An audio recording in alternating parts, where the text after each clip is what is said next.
The Bible. It's 66 books of history, stories, letters, and poetry that fit together to form God's one big story.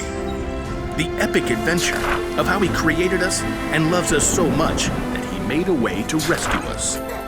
As we travel through the Bible, from Genesis to Revelation, we discover people who met God and found their lives changed forever. Now, for an amazing story, inspired by the book of Luke, chapter 10, verses 25 through 37. Everywhere Jesus went, crowds of people followed. His popularity made the religious leaders kind of nervous, how he turned their expectations upside down.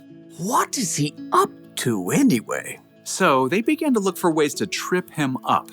One day, a law expert saw his chance to test Jesus. Teacher, what must I do to inherit eternal life? Jesus turned the question right back on the law expert. What is written in the law? How do you read it?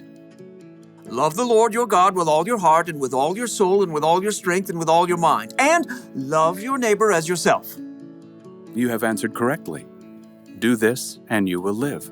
But the law expert wanted to discover the very least he could do to obey the law, so he got tricky. Yes, but really, who is my neighbor? Jesus looked directly at the law expert and he saw what was in his heart. So Jesus began a story. A man was going down from Jerusalem to Jericho. Now, if Jesus were to tell this story today, it might go something like this. There's a man that we'll call Ben, who needed to travel from Jerusalem to Jericho. It was a lonely, rugged road, but he was well prepared. Got my water skin, got my quail jerky, got my snake repellent, got my large number of clinking gold coins. Stick 'em up! Uh-oh, forgot my mace. A band of robbers attacked Ben. They took everything, leaving him half dead by the side of the road. Help! Please, help me. There was no one to hear. The sun beat down. Shadows shifted as the day wore on. At last, he heard footsteps. Through shimmering heat, he could barely see a man in khakis and a blue button-down shirt. In the beginning, let me Google the Greek word for beginning. That'll make me sound more intelligent. The man was a preacher working on his Sunday sermon. Help me! The preacher spotted Ben lying there in the dust, but he immediately looked down at his phone, pretending not to see. Instead, he crossed to the other side of the street, putting as much space between him and Ben as possible. Please! But the preacher was gone. Ben's throat was dry now. He could barely swallow. Finally, he saw someone else. I've got peace like a river, I've got peace like a river, I've got peace like a river in my soul. A worship leader was now trekking down the road. He wore skinny jeans, an unnecessary scarf, and AirPods. Help me!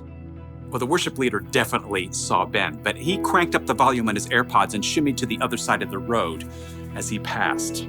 I've got peace like a river, I've got peace like a river, I'm gonna run away. As the man's voice faded away, Ben was left in despair.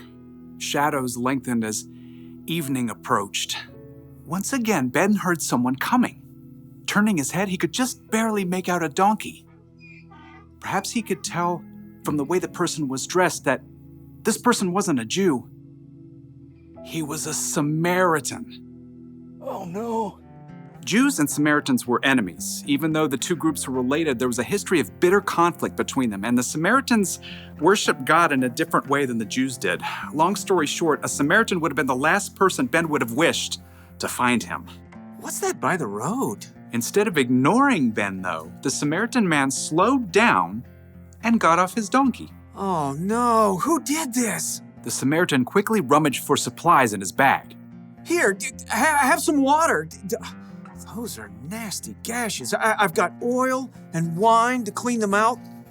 The Samaritan bandaged Ben's wounds and hefted him onto his own donkey. Steady, steady. Hey, wrap your arms around his neck, like this. By the time darkness fell, the Samaritan brought Ben to an inn where the injured man could recover. Thank you. Thank you. In the morning, the Samaritan gave the innkeeper some money. Please, take care of this man. I'll return and pay you back for any extra expenses. Goodbye. Thank you. When Jesus finished the story, no one said a word. He looked directly at the law expert. Which of these three do you think was a neighbor to the man who fell into the hands of robbers? The law expert fidgeted. To admit that the Samaritan had acted as a true neighbor was to say that everyone is a neighbor, no matter how different they may be. I suppose, in this case, one would have to say, the man who had mercy on him. Go and do likewise. Jesus' story was clear. Love your neighbor as yourself isn't limited to just the people in your neighborhood. Your neighbor means anyone who needs you to show them God's love.